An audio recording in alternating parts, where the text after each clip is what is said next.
not representable gitu loh. Oke, dengan harga 200.000 di-upgrade dikit lah boxnya. Wong iki ro gak sih bedae odading ambek donat?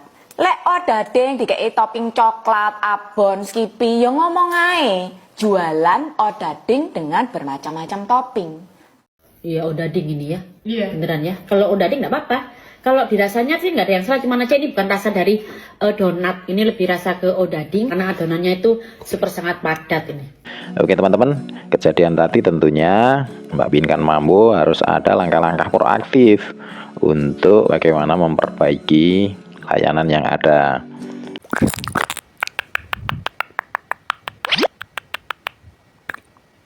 Yang ditunggu-tunggu nih, review donatnya Pinkan Mambo.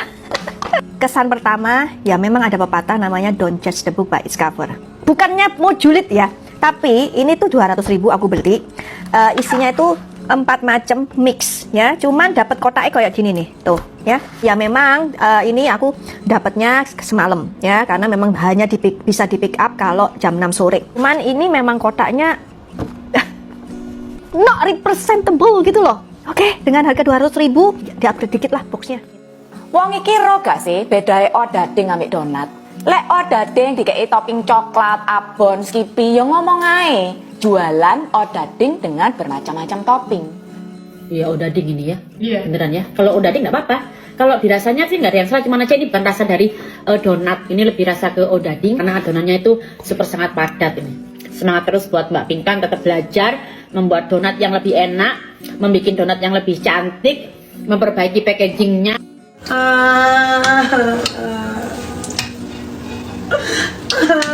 Capek.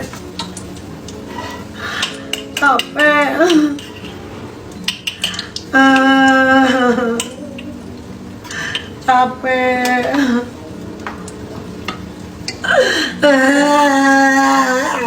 Akhirnya di depan gue ini udah ada donatnya Kak Pinkan Mambo. Ini ada yang gula halus. Terus ini ada yang coklat, yang mix gula dan coklat. Ini gue nggak tahu sih donatnya donat kentang atau donat apa ya. Coba dulu.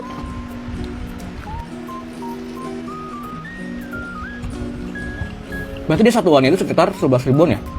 Itu bukan coklat lumer. Tapi pas digigit tuh dia emang kental gitu loh. Nih. Tuh. Dan rasanya itu ada asinnya.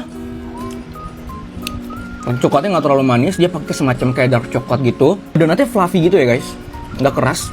Buat gue yang nggak terlalu suka manis, menurut gue ini serasi banget ya, karena dia ada manisnya, ada asinnya gitu. Jadi nggak terlalu enak. Enak, lembut dia ini. Mau review makanan artis lagi nih. Hari ini reviewnya donat Pinkan Mambo. Satu box harganya 130.000, dapat 12 donat. Terus dia ada 2 rasa ya. Tuh. Ada yang ini gula, yang ini glazing. Kan aku pesan datangnya malam, jadi gulanya udah kayak nempel gitu. Tuh. Tapi ini kelihatannya masih lembut ya.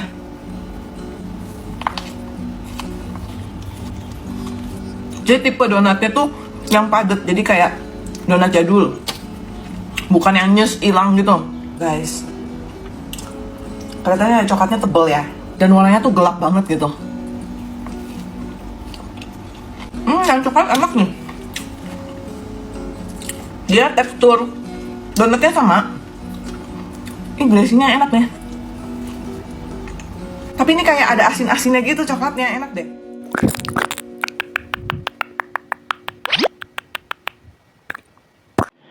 Halo, assalamualaikum warahmatullahi wabarakatuh. Teman-teman semuanya, apa kabar? Berjumpa lagi dengan saya Hendy, penghuni channel Wani Dagang. Oke teman-teman, kita sudah melihat tayangan tadi. Apapun yang terjadi, tentunya kita harus memberikan apresiasi, memberikan support kepada Mbak Pinkan Mambo yang telah berani berjualan. Artinya itu adalah perjuangan untuk ekonomi keluarga. Dan juga semangat tersebut juga harus menjadi semangat kita juga untuk senantiasa semangat dalam berjualan. Oke teman-teman, kejadian tadi tentunya Mbak Pinkan Mambo harus ada langkah-langkah proaktif untuk bagaimana memperbaiki layanan yang ada. Nah, dalam konsep sebuah marketing itu namanya pemulihan layanan. Nah, kalau kita spesifikkan, pemulihan layanan itu adalah langkah-langkah proaktif untuk memperbaiki kesalahan atau kegagalan di dalam pelayanan.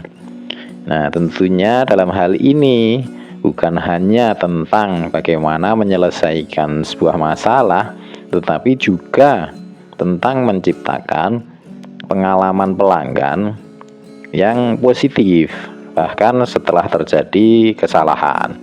Nah, justru ini merupakan hal yang positif teman-teman kalau kita menerapkan pemulihan layanan.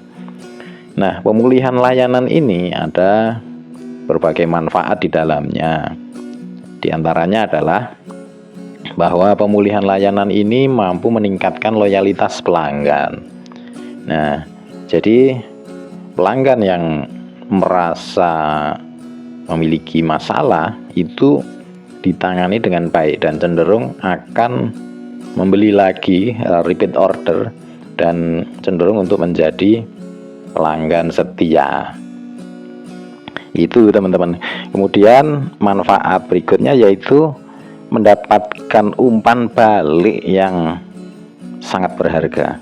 Nah, keluhan pelanggan itu dapat menjadi sumber informasi berharga untuk perbaikan.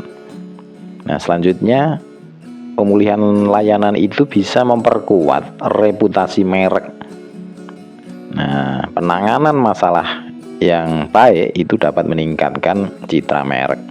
Tapi memang donatnya Mbak Pinkan Mambo ini tidak ada mereknya, itu labelnya nggak ada mereknya. Jadi mengandalkan personal branding, bahwa Mbak Pinkan Mambo ini menjadi seorang penyanyi terkenal, sehingga mungkin donatnya itu melekat personal brandingnya, bukan merek dari produk itu sendiri. Nah, ke depan next time mungkin donat ini harus diberikan merek gitu. Bisa jadi mungkin mereknya Donat Pinkan Mambo gitu. Mungkin seperti itu. Kemudian selanjutnya manfaat dari pemulihan layanan itu adalah diferensiasi. Diferensiasi itu memungkinkan bahwa pelayanan yang diberikan kepada pelanggan yang unggul itu dapat menjadi competitive advantage atau keunggulan kompetitif dari para kompetitor, begitu teman-teman. Nah, dari kejadian Donat Pinkan Mambo ini tentunya justru ini merupakan satu hal yang bisa dilejitkan gitu, karena memang sudah viral. Dan juga tidak hanya hujatan terhadap donat ini, namun juga apresiasi kan juga diberikan oleh para kreator yang mengapresiasi bahwa donat itu enak itu. Nah, maka dari itu mungkin menurut saya pengelolaannya harus lebih fokus. Nah, karena ini viral melalui konten-konten dia yang mungkin live dengan menggoreng donat, nah, itu lebih fokus. Jadi dalam memproduksi donat itu memang fokus memproduksi donat, dan bisa dilakukan dengan merekrut karyawan profesional untuk mengelola produksi donat. Kemudian packagingnya juga ada masukan, itu dikasih merek, kemudian packagingnya lebih bagus sehingga menjadi donat yang bergengsi. Itu bergengsi maksudnya teman-teman. Nah, sehingga nanti mungkin orang-orang yang memberikan kritikan itu juga penasaran lagi untuk membeli donat yang telah diperbaiki dari segi mutu donatnya sendiri, dari segi packaging, dari segi layanan, cara menjualnya mau bagaimana, dan juga bisa ditingkatkan dengan membuat sebuah outlet seperti outlet-outlet donat ternama dengan mengangkat nama besar dari Pinkan Mambo. Nah, mungkin seperti itu bisa lebih keren gitu ke depannya. Dan juga Mbak Pinkan Mambo tidak capek-capek untuk menggoreng donatnya sendiri sambil live, bolehlah untuk membuat konten. Cuman untuk memberikan layanan terbaik tentunya proses produksi harus dilakukan secara fokus dan juga profesional. Oke, mungkin itu saja yang bisa saya sampaikan. Semoga ocehan saya ini bermanfaat untuk teman-teman semua. Saya akhiri, wabillahi taufiq wal hidayah. Wassalamualaikum warahmatullahi wabarakatuh.